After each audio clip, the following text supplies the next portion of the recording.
bersifat flu itu langsung kamu main kasih steroid aja. Ingat efek jangka panjang steroid seperti apa ya, jelek banget itu, makanya harus hati-hati terhadap juga pemberian steroid ya. Pengontrol itu tujuannya untuk mengontrol supaya eksaserbasinya tidak sering ya, untuk medikasi asma jangka panjang sehingga asmanya lebih terkontrol, nggak ada atau minimal di eksaserbasinya. Diberikannya biasa setiap hari ya. Oke. Nah, pengontrol ini juga sebagai pencegah ya, mencegah untuk mencegah eksaserbasi ya. Nanti diberikan steroid yang bisa steroid atau ada yang namanya metoprolol, metoprolol, metosantin, segala macam. Metosantinnya namanya ya. Dan seterusnya nanti kamu hafalin belajar di farmakologi.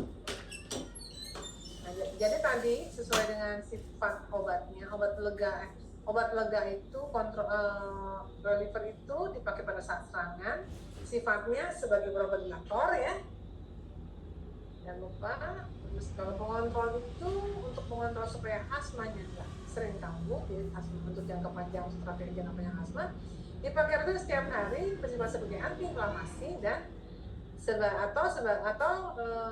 bronchodilator kerja lama. Jadi obat-obat pengontrol itu bisa digunakan untuk sebagai antiinflamasi dan sebagai bronchodilator kerjanya panjang. Kalau yang pendek tadi dia sebagai reliever atau pelega. Ini kalian harus tahu juga faktor-faktor yang meningkatkan risiko kematian karena asma ya. Jadi kenapa tata laksana asma itu sangat penting untuk menjadikan si asma yang lebih terkontrol, karena yang tadi risikonya itu risiko kematian tinggi kalau sampai sering kambuh, bahkan sampai ada riwayat gagal nafas. Nih tadi pemakaian steroid sistemik, hati-hati saya bilang. Sistemik mentang-mentang dia bisa dipakai relatif dan kontrol, sering dipakai jangan ya. Ini meningkatkan risiko kematian ya. Ya, kalau kunjungan unit gawat darurat dan perawatannya karena asma sering, juga risiko kematian karena asma juga tinggi ya. Penata laksanaan asma yang tidak kuat dan depresi berat juga meningkatkan risiko kematian karena asma. Sehingga memang nih, karena kita untuk menghindari ini semua diperlukan terapi asma supaya lebih terkontrol. Ini tujuan pada saat akut menghilangkan obstruksi secepat mungkin, sehingga makanya dipakainya reliever, menghilangkan eruksinya, mengembalikan paru ke normal secepat mungkin dan mencegah kekambuhan. Nah, ini dia. Ini sekarang kita bicara tentang algoritma tata laksana asma ya. Jangan lupa. Nah, tadi kan kita udah bahas tadi itu ya, klasifikasi asma. Itu tadi saya minta banget supaya dihafalkan, dipahami, dihafalkan. Kalau perlu tiap hari dikeluarin itu kata-kata itu tuh. Kenapa? Ini karena K4, kompetensinya 4, kan kalian harus tahu tata laksananya di poli maupun di IGD terutama ya, kita yang akutnya. Apa yang bagaimana algoritmenya? Pertama, pada saat pasien datang, kalian harus bisa melakukan penilaian awal. Ya. Penilaian awal harus bisa, harus bisa. Penilaian awal tuh gimana dong? Itu tadi yang saya suruh apalin tuh. Gimana gejalanya, apakah sesaknya itu pada saat tidur, yang bisa tiduran, apakah sesaknya kalau lagi aktivitas berjalan aja, apakah duduk aja masih juga sesak, apakah sesaknya itu kalau bicara baru kena sesak. Nah, ini yang penilaian awal ya. Kalian harus menentukan dia posisi di mana, di yang masuk kelompok kategori akut ringan, akut sedang, atau akut yang berat ya. Nah, setelah melakukan penilaian awal, langsung melakukan pengobatan awal. Bagaimana itu pengobatan awalnya? Nih.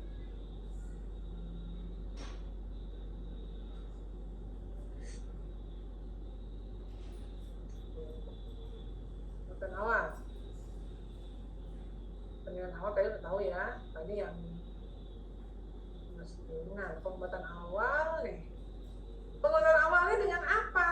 Nah, karena pemberian inhalasi itu paling mudah dan cepat reaksinya, mudah dan cepat samping sedikit, obatnya terdeposit maksimal di target organ yaitu paru, makanya inhalasi dilakukan dan diberikan sebagai pilihan pertama.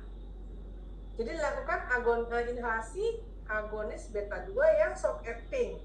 Berapa kali? Bisa sekali, 2 kali, 3 kali, tergantung. Kalau kamu kasih sekali, kayaknya pasiennya belum terlalu enak, boleh kamu berikan lagi kedua ataupun yang ketiga. Dengan jarak berapa menit? 20 menit. Jangan terlalu cepat, nanti kalau terlalu cepat diganggu jantung, jantungnya bisa berdebar-debar. Gitu ya. Kalau terlalu lama, kamu telat ngobatin. Makanya kalau lagi inhalasi, jangan banyak ngobrol, tungguin pasiennya, lihat saya bagaimana. Yang diharapkan hanya dengan 1 kali dia membaik. Tapi kalau memang kira-kira kurang, tunggu sampai 20 itu, tunggu sampai menit ke-20 dari pertama kali dia diinhalasi. Kalau sampai menit ke-20 dia ternyata masih berat, kalian boleh ulang lagi. Begitu seterusnya sampai 3 kali. Jadi 1 jam bisa diulang 3 kali. Ya. Kalau ternyata untuk pengobatan awal kalian nggak punya obat-obat inhalasi, karena saja mungkin di pelosok mana itu alat inhalasi nggak ada, susah obatnya, adanya obat-obat standar, obat-obat dasar ya, obat-obat saving seperti adrenalin atau terbutamin boleh dipakai. Dosisnya seperti itu ya. Kalau adrenalin saya biasanya pakai 3 strip, langsung ngisi subkutan. Terbutamin juga sama ya, IM ya. Oke. Dan di pengobatan awal, targetnya saturasinya harus lebih sama dengan 90%. Ya, tapi dipantau terus. Nah. Tadi saya sudah sebutkan kenapa dilakukan terapi inhalasi pilihan utamanya, karena ini kerjanya langsung, masuk ke dalam organ, masuknya cepat ya. Dosis yang kecil yang samping minimal bisa memobilisasi lendir. Jadi memang dengan inhalasi itu biasanya lendir akan lebih mudah keluar. Pada pengobatan awal ini diberikan steroid sistemik boleh. Kapan bolehnya? Kalau nggak ada respon segera, atau ternyata pasien pas ditanya sambil nemu, udah minum obat apa aja, udah minum obat ini nggak? Kamu tanya-nanya kan? Pasien mengugang udah, ya udah, berarti harus siap-siap kita berikan steroid sistemik kalau tidak respon dengan inhalasi. Atau memang pada saat datang serangannya sudah berat. Jadi kalau pada saat datang ternyata serangan berat, serangan berat, kalian jangan cuma nungguin respon inhalasi terus ditungguin, enggak, udah langsung global, 1 inhalasi, 1 injeksi. Injeksi dengan apa? Dengan steroid sistemik. Ya. Dan tidak boleh diberikan sedatif, karena mentang-mentang datangnya gelisah, aku kasih sedatif deh, nggak ada ide begitu ya. Ini sangat bertolak belakang. Karena apa? Pemberian sedatif ini akan menekan pusat pernapasan, sehingga pasiennya malah nggak bisa napas, susah napasnya gitu ya. Oke, lanjut. Oke. Nih, alasan diberikan steroid sistemik pada eksasibrasi akut karena ini dia tidak membentuk kebaikan. Efektivitas oral sama intravenous biasanya sama. Kalau memang ada riwayat mual muntah, jangan dikasih yang oral, langsung kasih yang intravena. Diberikan pada yang sedang dan berat, nah, untuk mengurangi angka kekambuhan. Nah, gitu ya, dari sini ya bisa mulai perawatan, mencegah kambuhan, mencegah kematian, dianjurkan yang short acting supaya cepat kerjanya tadi, karena kan tujuannya untuk mengurangi menghilangkan rekonstruksi kan. Tujuan pemberian steroid untuk serangan akut. Dosisnya ini semua ya, kita lihat.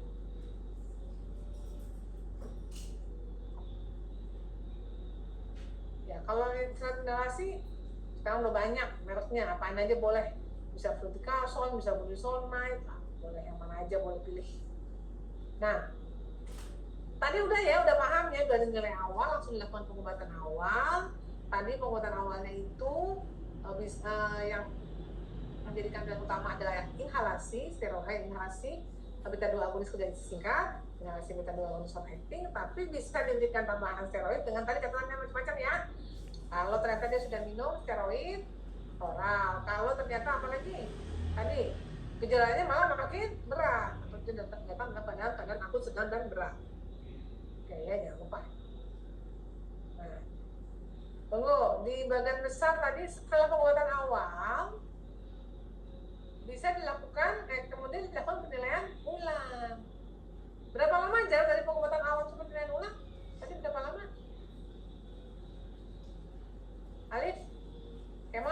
obat kemau. Li berapa menit, Li? Kenapa dok? Berapa lama jarak dari pengobatan awal ke penilaian ulang? 20 menit. Cepet banget. Bukan 20 menit yang tadi. Di pengobatan awal bisa diulang berapa kali? Coba slide-nya nih. Di pengobatan awal bisa berapa kali diulangnya? Mana sih? Tuh. Tadi saya bilang, diulang berapa kali? Bisa diulang? Nih. Coba baca, diulang berapa kali? 3 kali dok. 3 kali tiap 20 menit kan? Kalau diperlukan. Ini nggak harus. Kalau datang dalam badan ringan, sekali inhalasi udah bagus, ya udah sekali tunggu. Sampai 1 jam ke depan. Gitu. Ya. Itu waktu itu jangan lupakan. Kalau ternyata dia datang keadaan sedang, ya udah kamu sekali kayaknya kurang semua setelah jarak 20 menit dari yang pemberian pertama, langsung kamu kasih lagi yang kedua. Gitu. Bisa dibawa sampai 3 kali tadi. Ya semuanya ya, harap dibaca ini, harus dipahami ya. Jarak dari pengobatan awal ke penelitian logis kita itu 1 jam. Kalau ternyata sekali pemberian inhalasi aja udah oke, ya udah kalian tunggu, jangan langsung di-save, tunggu sampai sejam juga. Gitu. Ya. Pahamkah sampai sini? Oke ya. Nah, penilaian ulangnya apa yang dilakukan? Sama seperti melakukan tadi penilaian awal. Dilihat lagi bagaimana tadi tuh poin-poinnya, sesetnya bagaimana, terus apa namanya, ada nggak pemakaian obat nafas, saturasi berapa, dan semuanya tuh kamu cek ya, sama yang bisa, terutama sih secara klinis ya, dan pemeriksaan fisik ya, diulang nih. Fisik, kalau ada alat APE boleh, saturasi oksigen juga kalau ada alhamdulillah oke.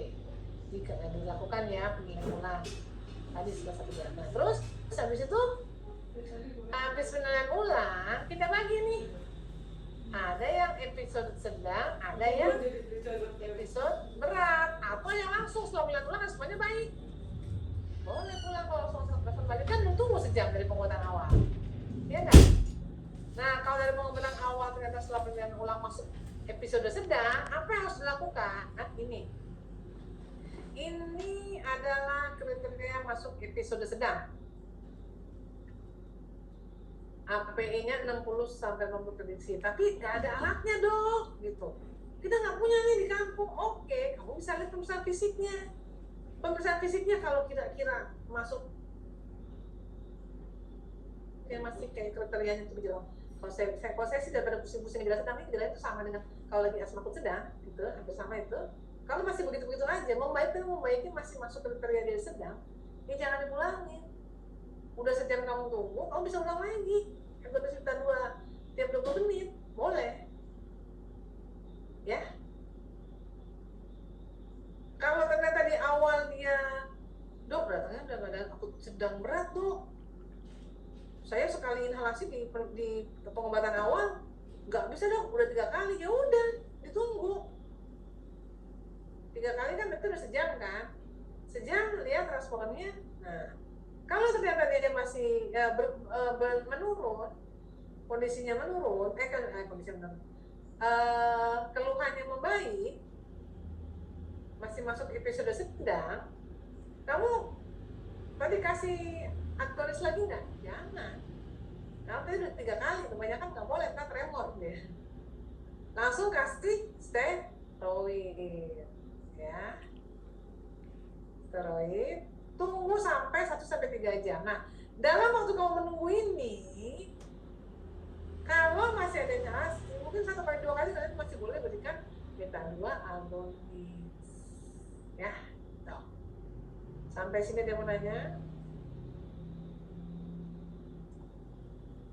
Ya, jadi kalau kalian sudah terapi dan pasiennya ternyata kok kayaknya membaik nih, episodenya sedang, tapi sedangnya udah ngarang-ngarang baik, kita tunggu 1 jam sampai benar-benar punya stabil tanpa ada pengobatan ya. Tapi kalau ternyata dalam 1 jam nunggu masih lagi, ya diberikan lagi inhalasi beta-2 agonis ya, sama steroid jangan lupa. Terus, nah, bagaimana kalau dia masuk episode berat ini dia? Kriteria episode berat ini dia. Pemeriksaan fisiknya gejala berat. Dari dia masuk sampai di terapi 1 jam hampir nggak ada perbaikan. Kalau kayak begitu ada kalau episode buruk, kamu jangan nunggu lagi deh, kan harus nunggu setiap enggak. Kalau berat langsung kamu berpikir harus rawat, kalau perlu rawat di high care unit atau ICU gitu. Apalagi kalau yang nggak respon terhadap terapi awal. Ada respon aja, kalau dia masih gejala berat, kamu udah nggak usah mikir, udah kita siap-siap ICU gitu. Apalagi setelah ditelusur pasien punya resiko tinggi. Sebetulnya itu apa? Ya dia mungkin apa namanya, komorbidnya banyak, bisa ya. Atau ada autoimun berat yang kontradiktif dengan pengobatan, nah kalau ternyata setelah ulang pasien masuk episode berat, tadi kan siap-siap untuk dirawat, apalagi rawatnya nggak main-main di high care unit. Bisa dilanjutkan agonis beta 2 inhalasinya, diberikan oksigennya lupa. Nah ini diberikan aminofilin drip, gitu. Steroid sudah masuk, karena berat kan dari awal ya steroidnya. Kemudian diberikan aminofilin, dibolus dulu, jangan lupa dibolus. Kenapa dibolus dulu? Karena dia adalah dosis dependent, jadi dosisnya harus banyak dulu baru bisa kerja dia gitu. Kalau aminofilin nanti kamu belajar di farmako ya, kenapa diberikannya aminofilin harus dibolus. Kalau dia nggak bolus, dia mulai kerjanya nunggu 24 jam kali baru bisa kerja. Atau kalau perlu jangan diinhalasi agonis karena udah gemes nggak baik-baik dengan inhalasi tadi, dipertimbangkan pemberian beta 2 agonis subkutan yang kerja singkat. Ya, obatnya nanti kamu belajar di farmakologi. Tadi sudah ulang dia masuk episode mana, ditunggu kan 1 jam. Kalau ditunggu setelah 1 jam dari respon sedangkan itu dia respon jadi baik, pasien boleh dipulangkan. Nih, respon baik itu apa? Respon bertahan 60 menit sudah terapi awal. Pemeriksaan fisiknya normal. Ya, nggak ada kecemasan, saturasinya ini 95. Ini 95. Nggak ada kecemasan. Terus pulang pasien, siapa yang pasien pulangkan? Diteruskan terapi inhalasi agonis beta 2-nya, diberikan kortikosteroid oral dan diedukasi.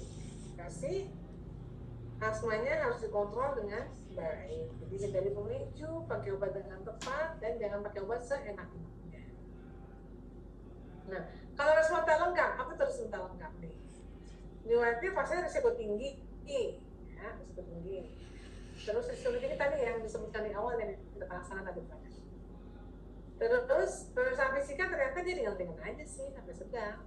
Tapi API-nya juga mentok-mentok 70, saturasinya tidak membaik. Ini ya, respon tidak lengkap setelah 1-2 jam. Apa yang harus dilakukan kalau respon nggak lengkap? Harus dirawat nih, sakit lah. Pokoknya kamu kalau setelah penilaian ulang itu nggak bisa langsung pulang, udah mikirnya udah harus buru-buru ke rumah sakit. Harus buru-buru rawat ke rumah sakit. Apa yang dilakukan setelah dirawat di rumah sakit? Sama ya. Itu kan diberikan oksigen, diberikan aminofilin sebagai kerja panjang sebagai pengontrol, dipantau API-nya atau saturasinya gitu ya.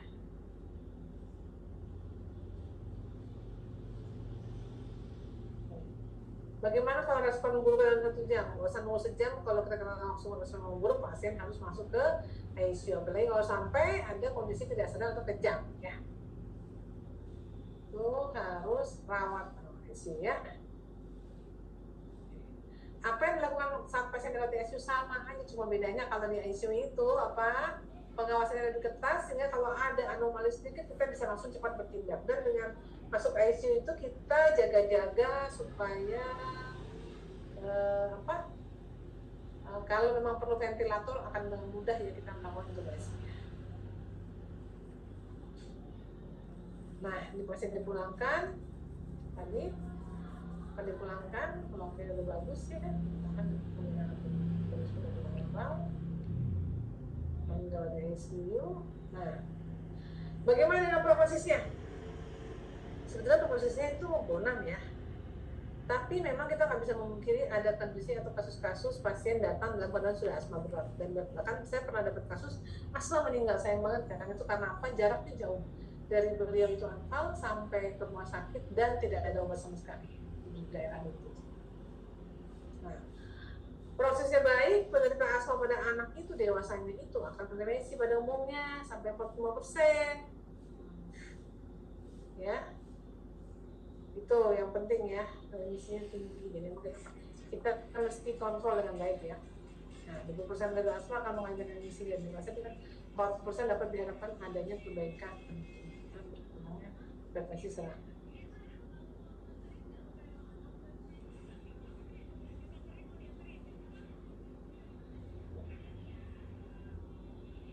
Pencegahan primer, sekunder, tersier ya, ini semua ada di Ginan 2026 juga ada.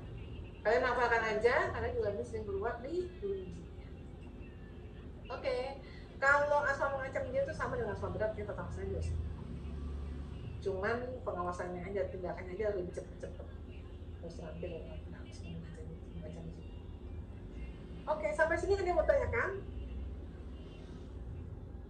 Enggak, udah ngerti sambil jalan ya. Sebentar ya, saya mau buka dulu ini.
Niken, Alif, udah terlihat belum slide saya?